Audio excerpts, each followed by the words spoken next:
Um, Thank you for being here today at this press conference.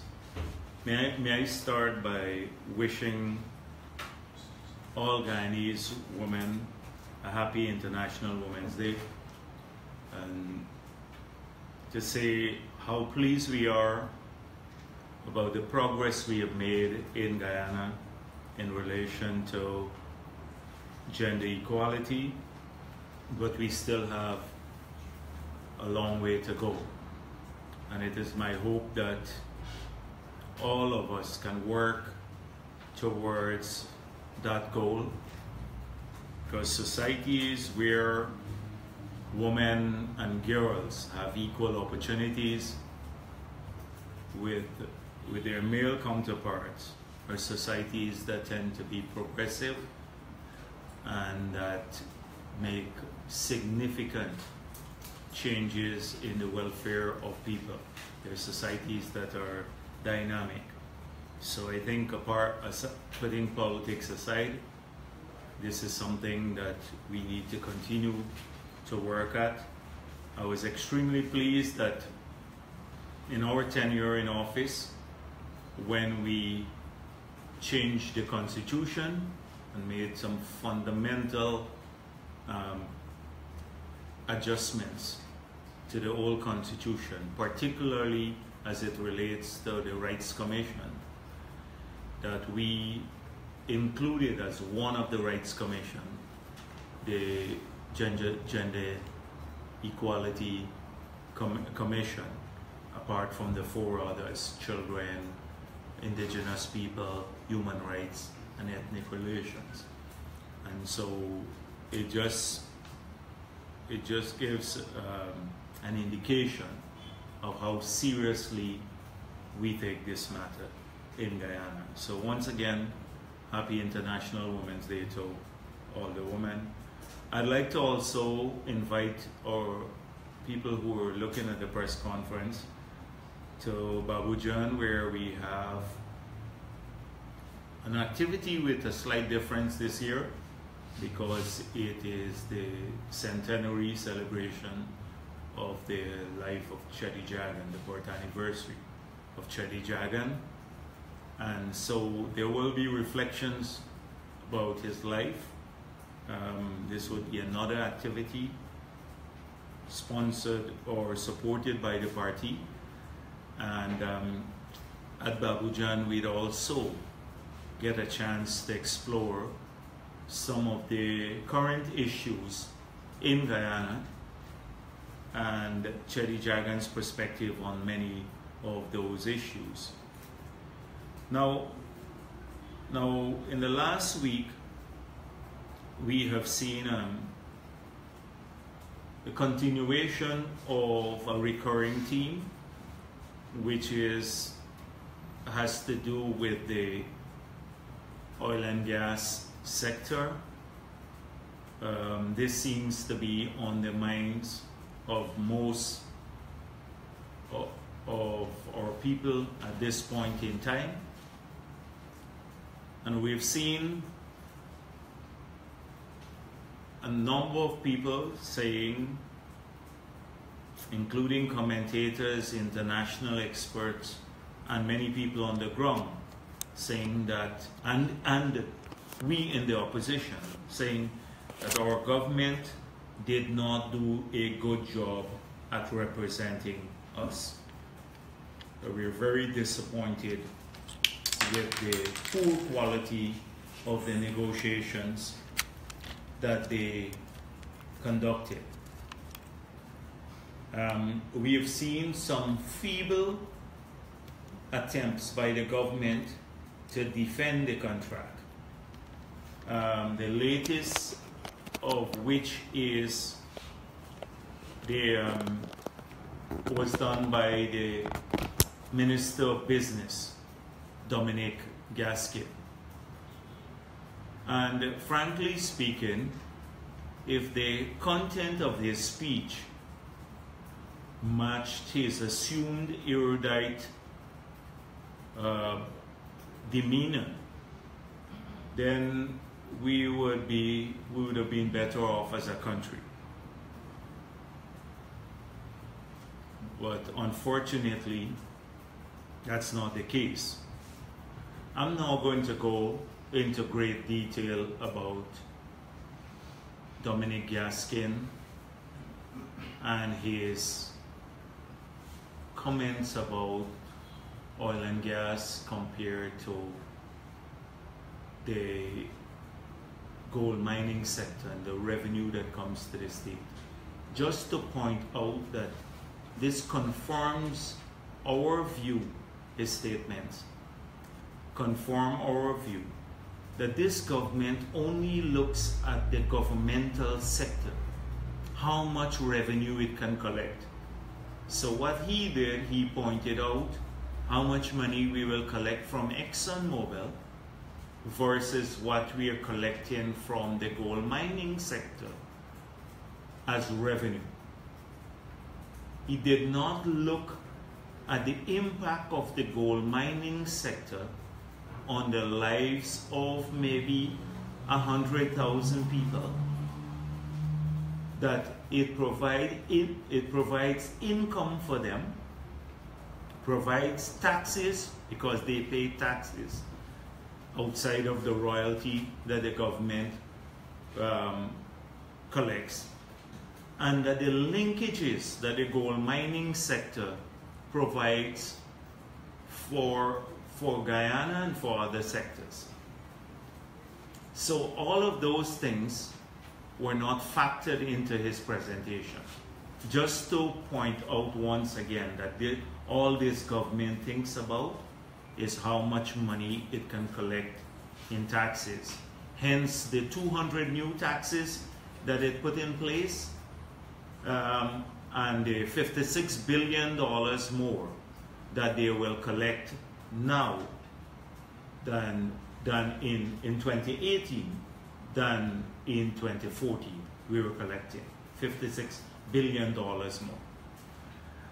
And so I'm not going to pay too much attention to Dominic Gaskin. Everyone knows he's lightweight and he shouldn't be taken too seriously. What the government is doing is talking up this sector when even ExxonMobil is very careful about what it says. So ExxonMobil, take for example, has put out some pieces, explaining the contract and about how much money Guyana will get. This is just one of the PR pieces that I've seen being circulated. But if you look carefully here, at the bottom of this graph, it says the following. Crude oil, the crude price basis reflects IMF forecast February 26, 2060. That is the basis on which this graph is done. And then it puts in a note. It says, note, these cash flow profiles represent a scenario for illustrative purposes only, which may be very different to actual cash flows from future developments. Please therefore use these with caution, as ExxonMobil cannot make representations with respect to this information. So ExxonMobil puts in a caution statement even on their own graph, saying they can't. ExxonMobil will not be held accountable for what is here. That it's only for illustrative purposes. Yet our government sells this as gospel, that it's unchanged. And I would like to find out how much money we will get as a country if the oil prices fall to $25 a barrel. Because so far all they're talking about is oil prices being $50 a barrel, etc., and doing calculations. But what if it falls to $25 a barrel, which is a real scenario, because that has happened for long periods in the past. How much money will we get then? So they only look at the upside, and the reason they're doing this, so Gaskin says $300 million is not chicken feed, and then Chronicle talks about roasting critics, so roasting the chicken, and all pure nonsense. But I suspect the reason why they are doing this, talking about this, is because they have one thing to sell remaining in Guyana. Their hope of a better future with oil money, because that's what they're telling their supporters. So magically in 2020, our lives would be transformed. We'd all be wealthy. We wouldn't have to work anymore. We'd get free gas from the government. All the people, you wouldn't have homeless anymore. The streets would be paved with gold. That is the promise that they're telling many of their supporters. Wait until 2020, everything will be transformed when we get the oil money.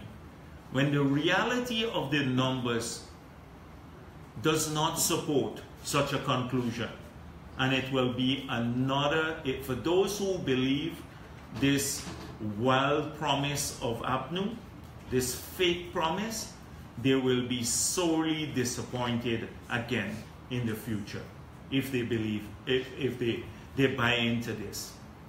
It's not going to be a magical kingdom as they're making when 2020 comes around with these numbers. We still have all the issues to deal with. So that's one. And two, they have to sell this, because what are the remaining things that they're going to sell to people? They spoke about transparency, and this is the least transparent government. They spoke about job creation, and they've lost 25,000 jobs. They spoke about large-scale corruption. Now we have a ton of corruption, dwarfing anything that happened in the past, which they can't prove. So what are they going to go with in the new elections? And they've started work on the ground. They're selling two things. One, when oil money comes, everything will be fine, magical again. And two, that they're going to try to divide our people along racial lines again, once again. That is the two things that we have to be cautious about. Soon you're going to hear about how many people Afro-Guyanese, the PPP killed, how many people we discriminated against, all of that stuff. And they're there to protect that from happening. This is the only thing. And so the whole narrative about this oil and gas, as I said, it is pathetic to see the lame attempt of the government to excuse an inexcusable set of negotiations that they concluded. And so even when ExxonMobil puts in a disclaimer, they buy it and sell it as though it's gospel. And you can see the evidence of that here. And the next thing I want to look at is, I've seen the government saying that they have approached the Global Green Growth Institute to look at a project for utility scale solar, and to look at solar panel in the hinterland, and also to look at asking the GGGI to help them secure climate financing. Now clearly, the reason I'm mentioning this is because it shows how our government has lost its way in relation to the climate change and the green sector. So we have a nonsensical speech delivered at the FAO about the green state economy. Nonsensical, it is just sloganeering. Then we approach global GGGI to help us. Now, I was the president of the first assembly of the Global Green Growth Institute based in Korea. The first one, and I was part of the think tank before that. So I know this organization inside out. I know the purpose of the existence, the establishment of this organization. And to ask it to help you look at solar panels in the hinterland, when the 6,000 solar panels that we under the PPP bought for the hinterland and riverine communities, they took it and kept it in Georgetown to add to the 13,000 that we had already installed in the hinterland. We had another project for 100 villages to put in commercial scale solar panels. We had prepared the villages already. We had gone out to procure the panels. Up to now that has not been implemented. On the GRIF, we left $180 million through the Norwegian arrangement. $17 million is part of a project this year to do hinterland telecommunication. That has not moved. And we need to go and ask GGGI to tell us how to do this. We don't need to do that. Or to ask them to help secure financing for these projects when we have money that the PPP left through the GRIF that we haven't even implemented as yet in many of these projects. So it just shows they have lost their way. Similarly, they've lost their way on green energy. The Mila Falls, they've gone quiet on that, so hydropower is dead under this government. They have a vague kind of understanding, an impression without any feasibility study about gas being used to generate power. We've lost our way. Cheap energy, it seems, will be out of the window, so people's electricity bill would keep mounting or not be reduced, and the business community will not have the required boost through a cheaper energy. They've lost their way on that. Patterson too lost his way. I saw him responding to the Chinese ambassador when the ambassador said, this is not a 21st century bridge. What the ambassador simply meant, which we've been saying, is you don't build a bridge that is medium height bridge now and still open it in this day and age. You can build a high span bridge and have it fixed. It's not to build a bridge, a fancy bridge like in China. That is what a 21st century bridge means, so that once it's built, you don't have to open it all the time, etc. And what's the cost differential between a medium level and a high span bridge? They didn't even study that. The cost differential than to go, because the existing structure is medium height. So the other one, a high span bridge would have avoided us having to open the bridge. And so this is that is what the Chinese ambassador was talking about. And he said, we don't want to stick the country with debt. Well, it sounds good on paper, but how are they going to finance the bridge? So it's not going to be financed through debt. It's not going to be financed through subsidies, because that's not in the budget. It's not going to be financed through any, then how is it going to be financed? Are people going to give us this bridge for free? So if it's not debt from the government, definitely people will have to pay for the new bridge. And at what rate? So all that we hear from this guy is confusion. Confusion from Patterson. That's why we said we cannot support medium level bridge that still opens and that would fall on one of their supporters' land, that they shift the alignment of the bridge to fall on his land to make billions of dollars from this bridge. So they've lost their way on many things. They've lost their way, even they don't have any pretense at decency anymore on investments. I saw one Edge Hills letter about the manganese plant. Gaskin flies in there, Truckman goes in, and they talk about 500 jobs in Matthews Ridge by the manganese plant. And they forgot to say that that agreement was signed before I left office. Before I left office, the one for Forest Bauxite that you're talking about, a $50 million US investment to be made, was signed. Under the PPP, we left the West Coast Road.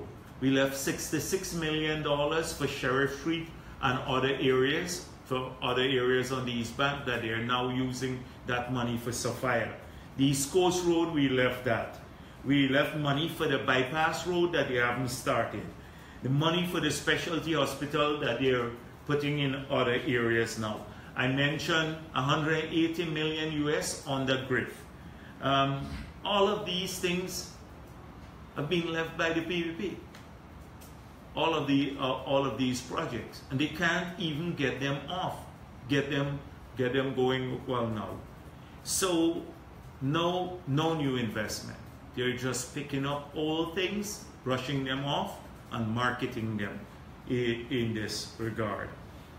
I'm also very concerned about local government and what's happening in PNC or APNU-dominated areas. We made it clear when we went to local government elections that areas controlled by the People's Progressive Party will not see rate increases because poor people are being burdened too much by this government. This government is putting a lot of pressure on everyone, including poor people. So we said we're not going to add to those pressures in areas that we control. And so the 3 municipalities and the 47 NDCs that we won outright, and the 8 others that we tied, we'll try to fight this off. But look at Georgetown. They increased it by 10%, the rates and taxes, and now Volcanis wants to move ahead with a valuation of the properties in the city that will see a tax increase, rates and taxes increase in the city. More pressure on business and people who live in Georgetown. In New Amsterdam, an area that they control, they increase rates and taxes by 100%. Now, the PPP controls Anna Regina, Corriverton, and Rose Hall. We have not increased rates and taxes for people there in these areas, but they have increased New Amsterdam by 100%. And so we believe that similar to the parking meter fiasco that they tried to foist on the city, that they're just mounting the pressure on ordinary people.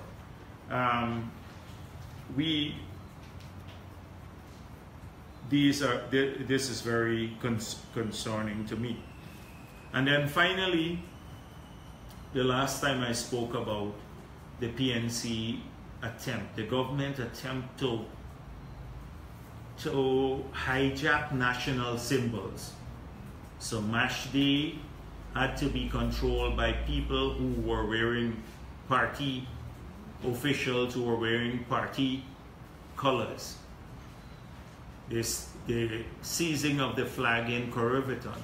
And then we saw Basil Williams take a group of people who are called the Patriots, but aligned to APNU or the PNC, and as General Secretary of the PNC in the Parliament addressing this group.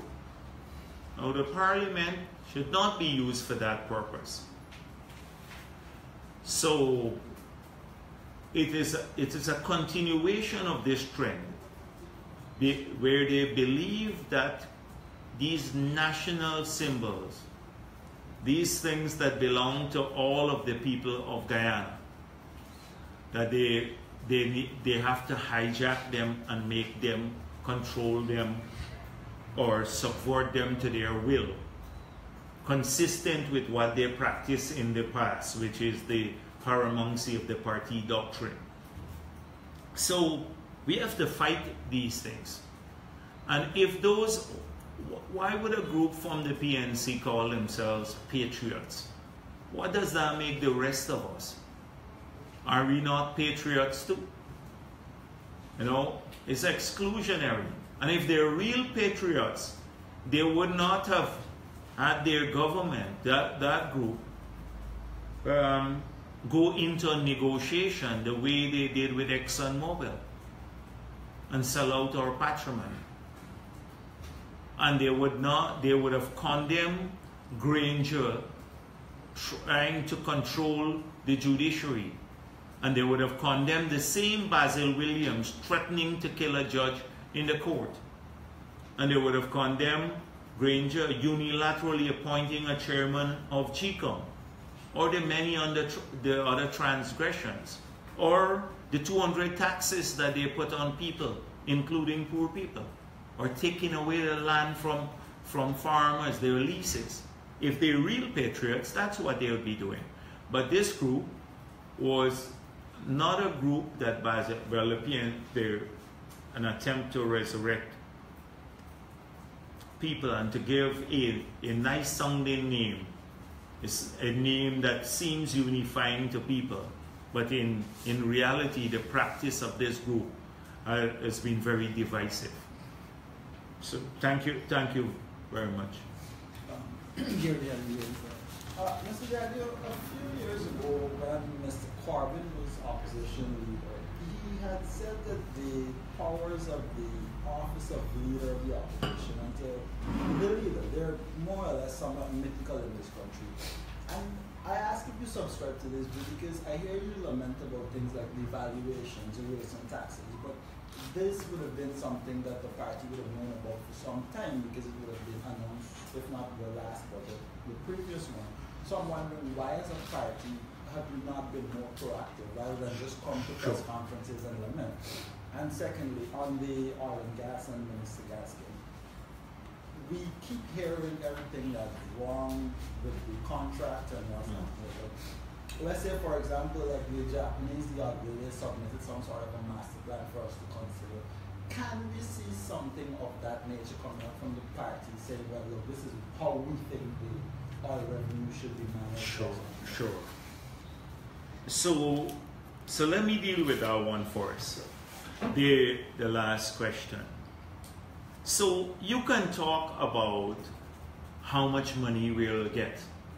And that's what ExxonMobil and the others have been doing. About the flow of oil and the money we'll get.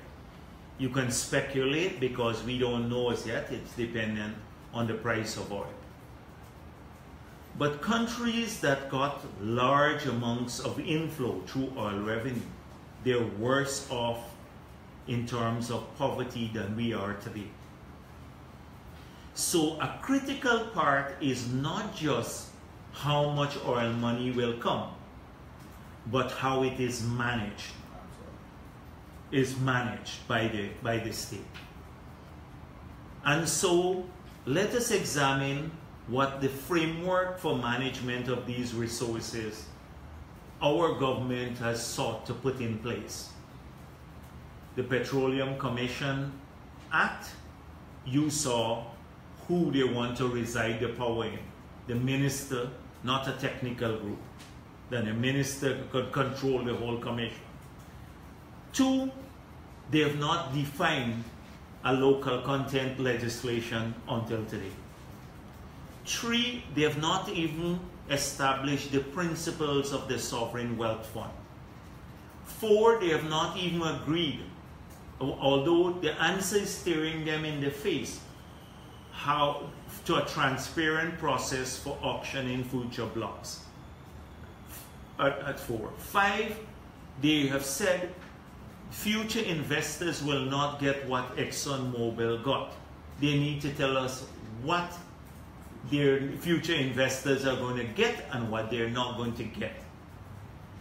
Then how they're going to integrate these resources with the rest of the economy? Are they going to just hand it out in a check, and when the years when oil prices drop and we don't have any money, the whole country collapses like Trinidad is experiencing now, a big shock to revenue or so many other countries? So this is what they have not done. So getting the Japanese to come, and somebody told me, I don't want to confirm it as yet, but that there's another, I just mentioned something about the bridge and land, and that company is also involved with the Japanese master plan. I'm not sure as yet, because I don't think it's coming from Japan. The government of Japan, I'm not sure. So far, I see a company, Mitsubishi. Now, how would a private company come and tell you about a master plan here in Ghana? That has to be discussed in our parliament. Now, I can tomorrow define, and I've already sought to do so, what are the principles on which we want each of these things. So we argued that the first one is the Petroleum Commission should not have any ministerial involvement. That's a clear position of the PPP. No ministerial involvement, technical commission. 2, that we should auction all future blocks. 3, that the Sovereign Wealth Fund, the principles must be, we have to clearly state how we're going to manage the resources, what instruments we'll invest them in, what are the sectors that would be eligible to be funded from this fund, what are the objective conditions that have to be met to access money from the fund, and that the parliament must be involved in debating the report, and then money released into the coffers. Basically, I'm more in favor of what is considered the Santiago Principles. There are a set of good practices called the Santiago Principles for Sovereign Wealth Fund. And I've argued that we should go for a model similar to what not a Norwegian model, but similar to the principles on which the Norwegian model is run, which is the most successful fund. So I have sought to define what we want. We're sharing our views. We're not just there, but we have a government that is impervious to views. But rather than sketch of the report, rather than a final document that can be vetted from third parties, what's not right?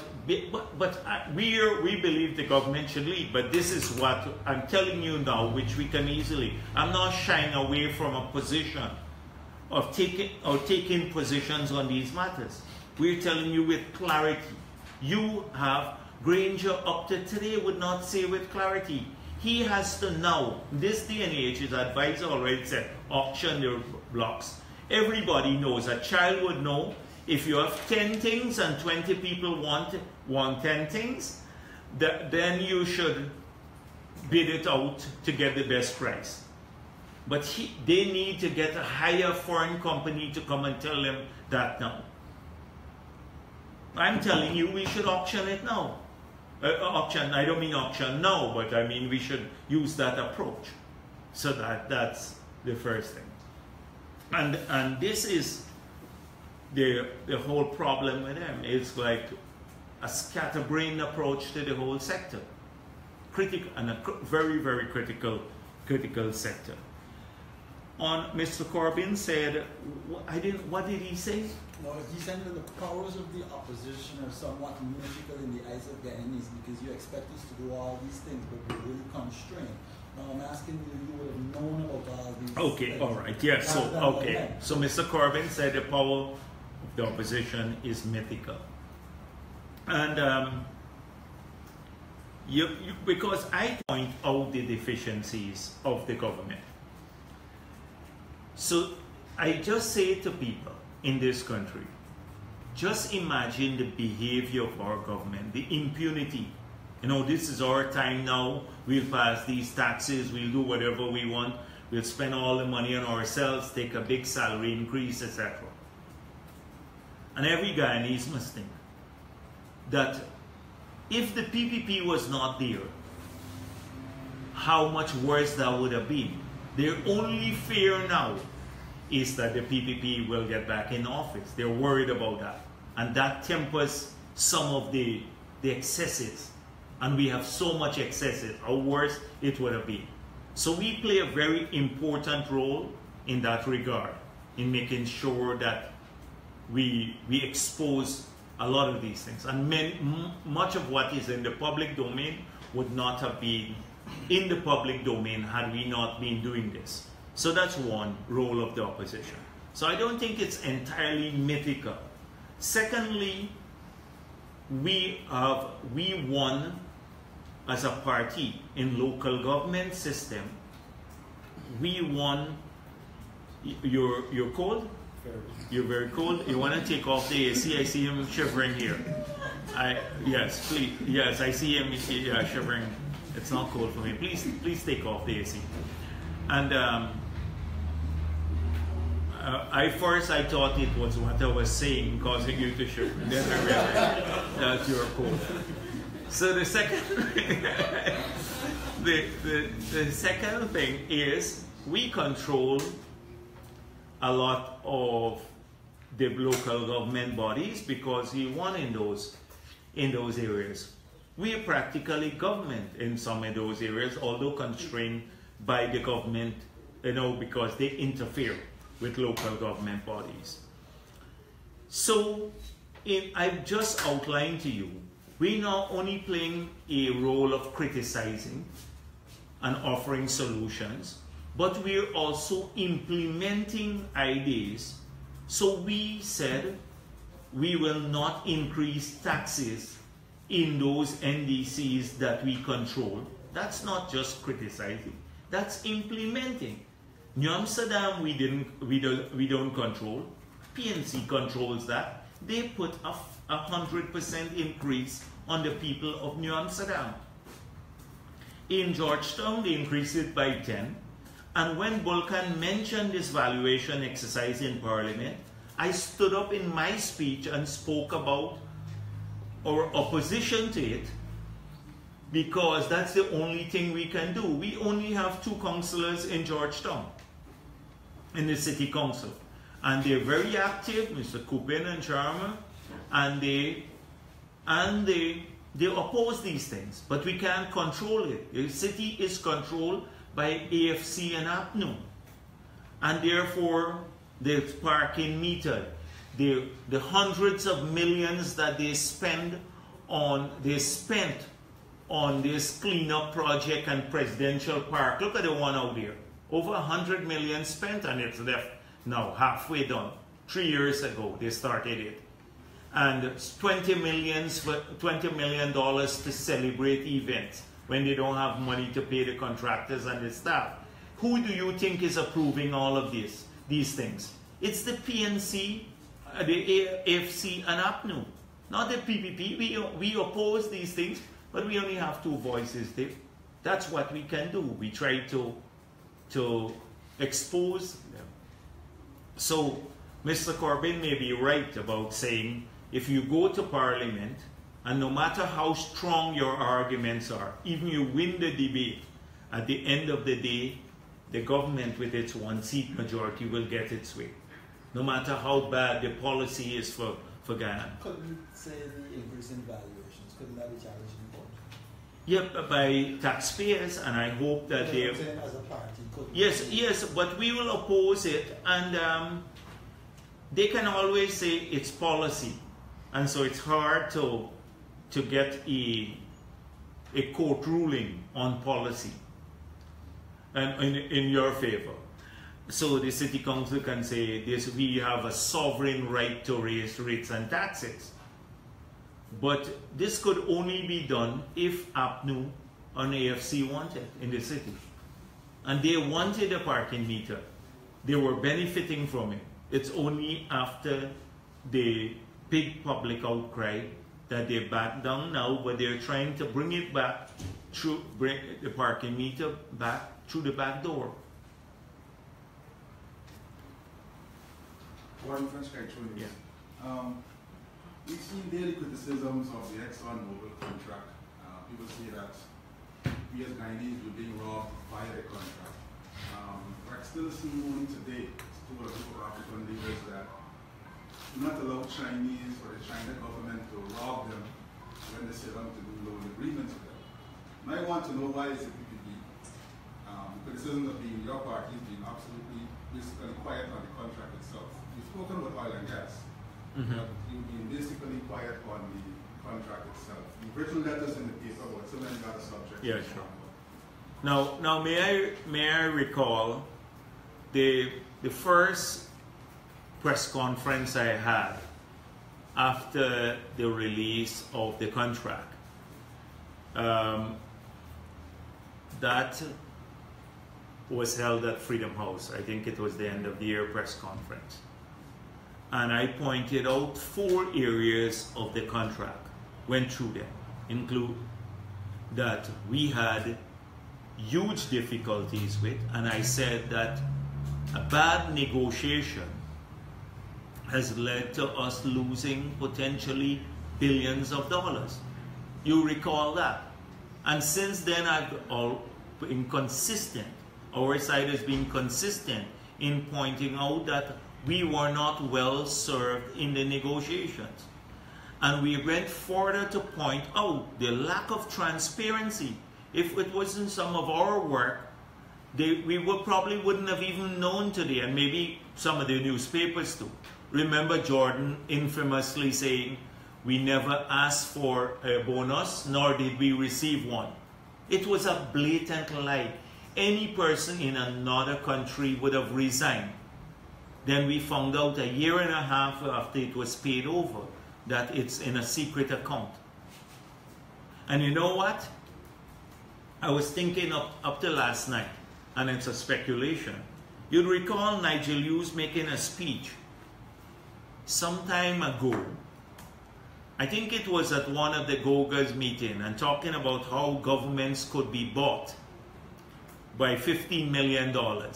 Please check it back. $15 million. And I was wondering, because that was some time back, because Grenade said in Parliament they only needed 15 of the 18. 3 was supposed to go for training. And I wonder, because if he had knowledge of this, because it was done some time back, and that is what he was referring to. I just was thinking about it last night. Why that speech? Why did he make that speech? This was about a year ago, just over a year ago, and said, he quoted a figure, $15 million. And then, is this a coincidence that Grenade said in Parliament, we only needed 15 million, and said how governments could be bought? So, I'm just speculating here. But by the way, coming back to the key thing. So this is what we have said. We have pointed this out on several occasions. We have made it clear, however, that the sanctity of contracts, that's a problem, and that this government has to first decide whether it wants to renegotiate the contract. It says no. It says no. Next thing, we push for the renegotiation, and they say we're trying to destroy the climate for investment in Guyana by not respecting the sanctity of the contracts. And I pointed out to you also how we had major difficulties with contracts signed in the past, but we had to respect when we got into office. Now let me make it clear. ExxonMobil came here under the PPP. We believe they have a right to make money on their investments, but we believe that Guyana, these are our resources, and the bulk of the benefits must flow to Guyanese. And that's a fair agreement that allows ExxonMobil to do well in Guyana, but also allow our people to benefit from these resources. So we've been taking positions. You just heard me take a position here on this issue. We're not silent on it by any standard. I just spoke at length about it. How badly. So then what's next to the PPP in terms of this contract? What's next is I'm hoping that our government will sit with ExxonMobil and talk about it. And that's what I'm hoping. Clarification, you said that you have a fair agreement with ExxonMobil? No, man. No, but did I say that? No. I said, no. I said we believe that there should be a fair agreement that is with ExxonMobil, that they should be allowed to, they're not coming here because they love Guyana or all of us. They're coming here because they see a good investment opportunity, and therefore they will not come here unless they get a chance to make money on their investment. And every investor should be allowed to do that. That is how you attract foreign investment. But at the same time, the bulk of these resources must lead to the upliftment of our people, Guyanese. That a fair agreement must be struck in that regard. Not, yes. Samuel Sukmadan. Yes. Mr. Jagdeo, when you make of the statements made by Mr. Kisoon, Fred Kisoon, about the Peace Council being a political organization headed by a lot of PPP members, included Nandipuri as the head of that organization? Yeah, well, let me say that I've seen that about Freddie Kisoon's article about the Peace Council, that it is PPP is preparing to stay in opposition. Someone brought it to my attention because we're setting back these old organizations up. Well, the Peace Council was close to the People's Progressive Party.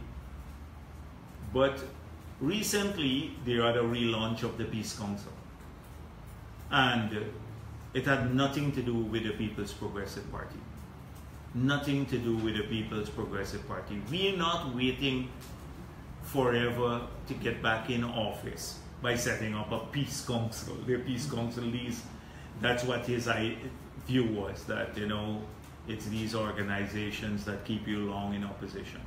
Now, the members there might be members of the PPP, but they never consulted with the PPP and the General Secretary of the party when this organization was relaunched.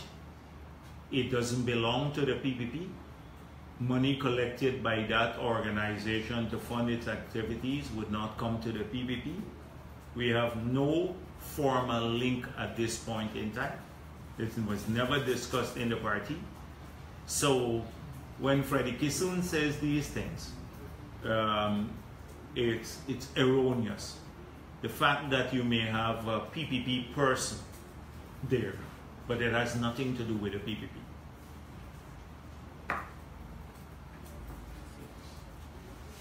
Okay?